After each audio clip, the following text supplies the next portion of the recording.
नमस्कार दोस्तों, आप सभी का स्वागत है आपका अपना YouTube channel study today with Viplav में। तो दोस्तों, आज की इस वीडियो में हम 29 जून को होने वाले वीकली टेस्ट के लिए क्लास 8 के सोशल साइंस पेपर के लिए एक मॉडल सेट को देखेंगे। ये हमारा दूसरा सेट होगा। इससे पहले हम लोग सेट 1 देख चुके हैं। अगर आप अभी तक सेट 1 को नहीं देखे हो तो इस वीडियो के डिस्क्रिप्शन में आपको उस वीडियो का लिंक मिल जाएगा, ठीक है। यह वीडियो क्लास 8 के सभी विद्यार्थियों के लिए बहुत ही इंपॉर्टेंट है। इस वीडियो के अंदर हम लोग वेरी इंपॉर्टेंट क्वेश्चंस को देखेंगे। यही सवाल आपको वीकली टेस्ट में देखने को मिलेगा।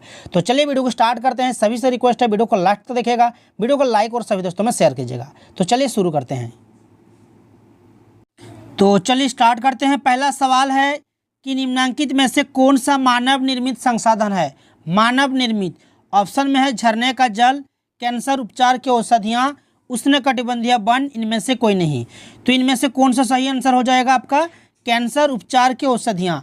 ये जो है मानव निर्मित संसाधन है। और झरने का जल और उष्णकटिबंधीय वन ये जो है प्राकृतिक है, ठीक है। नेक्स्ट सवाल है कि जैव संसाधन होते हैं। देखिए, जैव संसाधन जो सजीव होते हैं, ठीक है, जीव जंतुओं से व्युत्पन्न, तो ऑप्शन नंबर ए आपका करेक्ट होगा। और मनुष्य द्वारा निर्मित जो होते हैं वो मानव निर्मित होते हैं। जैसे कि किताब हो गया, कलम हो गया, कुर्सी हो गया, ये मानव निर्मित वस्तुएं हैं। सड़क हो गया, ठीक है, भवन हो गया, इमारत, ठीक है, तो ये मानव द्वारा निर्मित हो जाएगा। निर्जीव वस्तुओं से व्युत्पन्न, ये भी निर्जीव होते हैं, ठीक है। तो ये अजैव संसाधन हो जाएगा, ठीक है। ये अजैव संसाधन का उदाहरण है।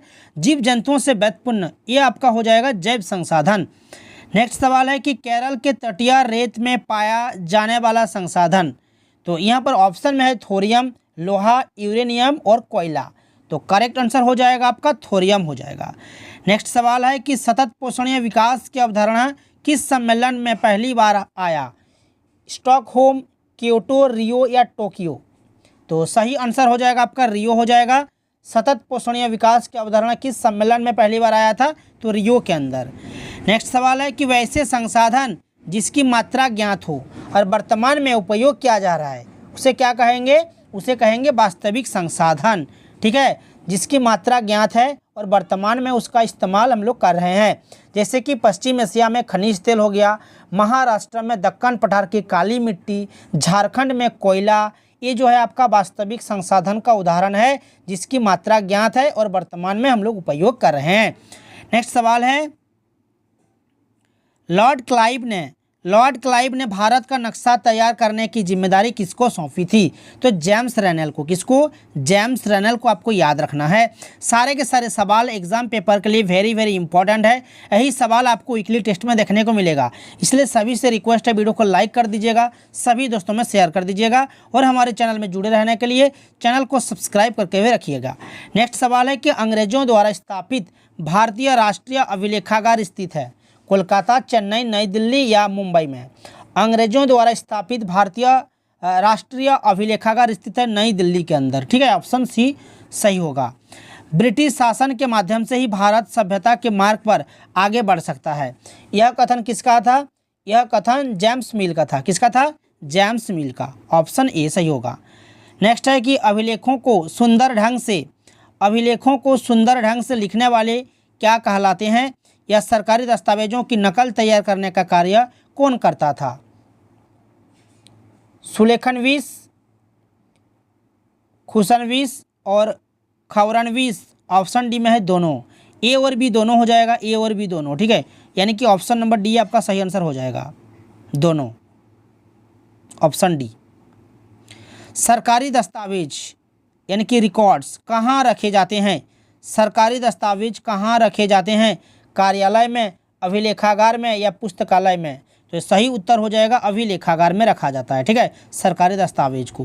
नेक्स्ट है कि देखिए, वीकली टेस्ट में आपको 10 ऑब्जेक्टिव देखने को मिलेगा, लेकिन इस वीडियो के अंदर हम लोग कुछ एक्स्ट्रा एमसीक्यूज भी देखेंगे, ठीक है। कश्मीर से कन्याकुमारी तक भारत का विस्तार कितना है? कश्मीर से कन्याकुमारी तक का विस्तार जो है आपका 3200 किलोमीटर हो जाएगा। याद रखना, भारत का क्षेत्रफल जो है 32.8 लाख वर्ग किलोमीटर, ठीक है। और उत्तर में कश्मीर से लेकर दक्षिण में कन्याकुमारी तक इसका विस्तार जो है 3200 किलोमीटर है। जबकि पूर्व में अरुणाचल प्रदेश से लेकर पश्चिम में कच्छ तक का विस्तार 2900 किलोमीटर है। ये भी एग्जाम में पूछा जा सकता है कि अरुणाचल प्रदेश से लेकर कच्छ तक का विस्तार कितना है, याद रखना 2900 किलोमीटर। ठीक है। नेक्स्ट सवाल है कि शिक्षा का अधिकार विधेयक को मंजूरी कब प्रदान की गई थी, तो 4 अगस्त 2009 को। ठीक है, शिक्षा का अधिकार विधेयक को मंजूरी 4 अगस्त 2009 को प्रदान की गई थी। नेक्स्ट सवाल है कि निम्न में से किसे मौलिक अधिकार से हटा दिया गया, समानता का अधिकार, स्वतंत्रता का अधिकार, शोषण के विरुद्ध अधिकार, संपत्ति का अधिकार। तो इनमें से सही उत्तर हो जाएगा संपत्ति का अधिकार, इसको मौलिक अधिकार से हटा दिया गया है। ठीक है, ऑप्शन नंबर डी सही होगा। नेक्स्ट सवाल है कि 16वीं लोकसभा के गठन के लिए चुनाव कब हुए थे, तो ये 2014 में हुआ था। ठीक है, ऑप्शन ए सही होगा। नेक्स्ट सवाल है कि भारत में शिक्षा का अधिकार कानून कब से लागू हो गया, भारत में शिक्षा का अधिकार कानून कब से लागू हुआ था, 1 अप्रैल 2010 से, 1 अप्रैल 2010 से लागू हुआ था, ऑप्शन नंबर बी। वर्तमान में मौलिक अधिकार कितने हैं, वर्तमान में मौलिक अधिकार कितने हैं, 6। ठीक है, ऑप्शन बी सही होगा, 6।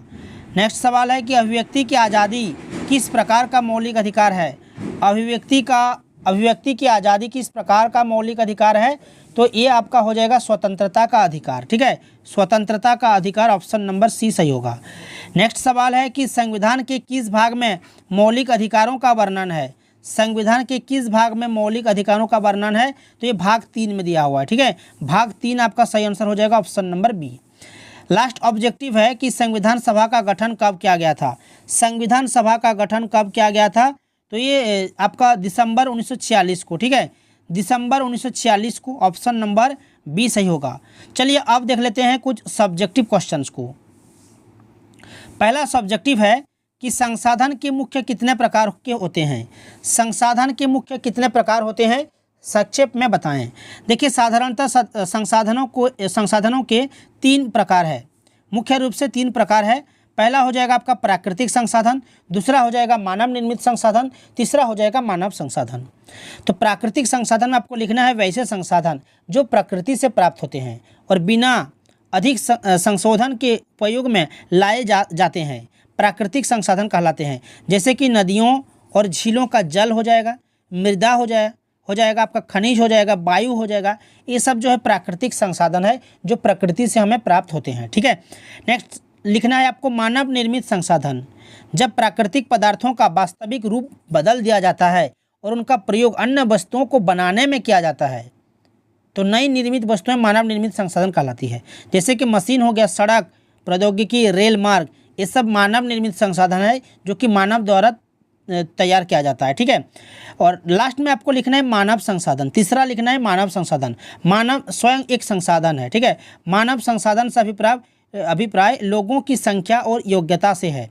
यहाँ योग्यता से अभिप्राय मनुष्य की शारीरिक और मानसिक दोनों प्रकार की योग्यताओं से है, तो मानव संसाधन ये हो जाएगा। ठीक है, नेक्स्ट जो क्वेश्चन है सतत पोषणीय विकास क्या है, इसके सिद्धांत को लिखें। तो देखिए संसाधनों का उपयोग करने की आवश्यकता एवं भविष्य के लिए उसके संरक्षण में संतुलन बनाए रखना सतत पोषणीय विकास कहलाता है। सतत पोषणीय विकास के कुछ सिद्धांत यहाँ पर दिया हुआ है।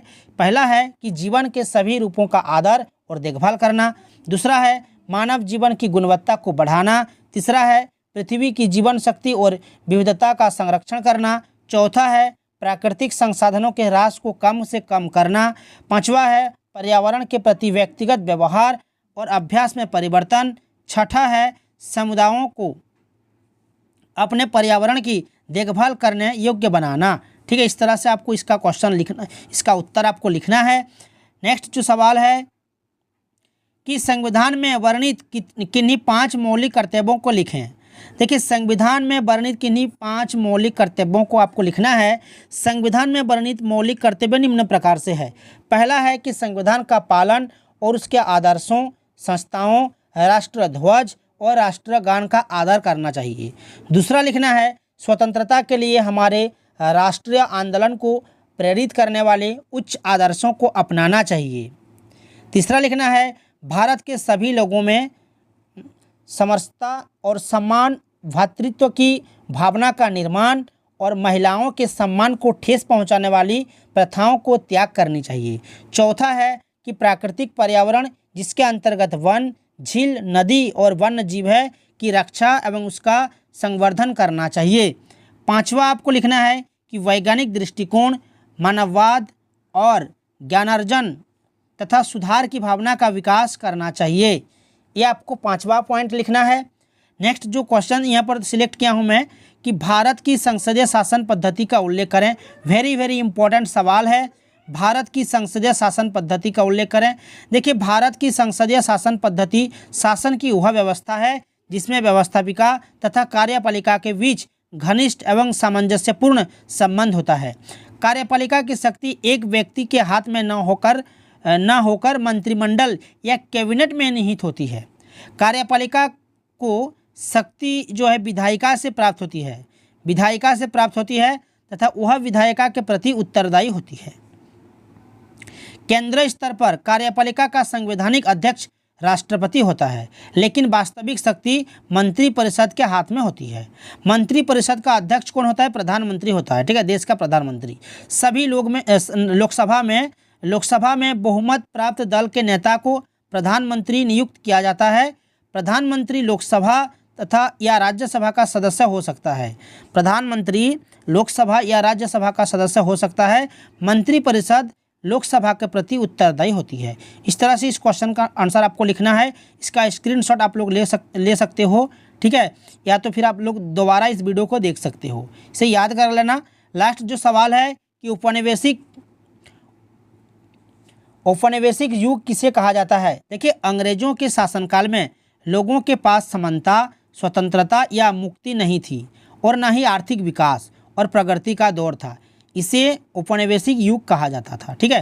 तो इस तरह से इस क्वेश्चन का आंसर आपको लिखना है। तो ये था क्लास 8 सोशल साइंस पेपर के लिए एक मॉडल सेट। वीडियो को अगर अच्छा लगा तो लाइक और शेयर कीजिए और हमारे चैनल में जुड़े रहने के लिए, इस तरह के वीडियोज़ देखने के लिए चैनल को सब्सक्राइब करके रखिए। तो मिलते हैं दोस्तों नेक्स्ट वीडियो में।